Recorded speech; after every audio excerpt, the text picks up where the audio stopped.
benching today. Gonna take about 185, do a bunch of reps. Gonna keep the sets, or keep the reps low though, do a bunch of sets, and work on a pause. My shoulder's fucking killing me, so see how far I can take it.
Track athletes don't nitpick.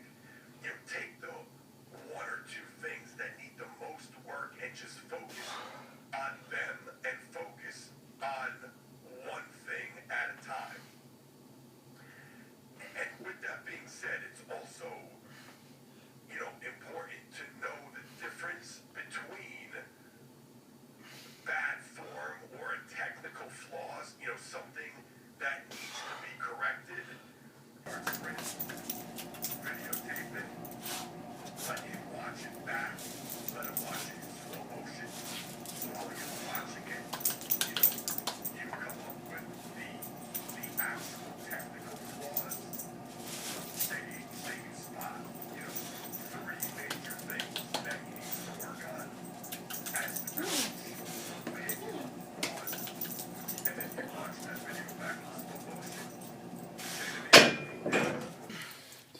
Would benefit from getting stronger, you know, and all you have to look at, again, I spoke about this, there's many different factors that determine how fast or slow, you know, you don't want to have that overreaction where regardless of the athlete you're training, strength is always the answer. You know, there are, say a big football, 300-pound lineman, big strong lineman, if that athlete needs to get faster, just continuing to get him bigger and stronger is not going to be the answer.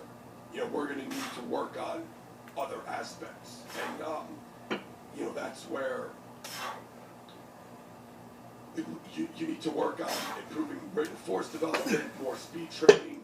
You need to pay close attention to their relative strength, the body weight ratio.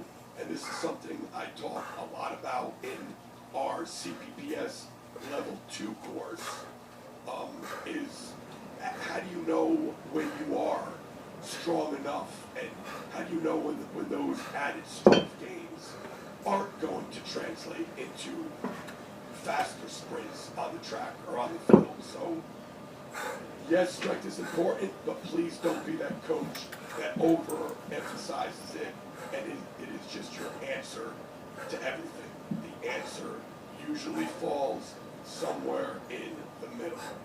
All right, one number. I'll grab whatever left at a discounted price. And thank you again for listening. Thanks for putting up with this annoying voice.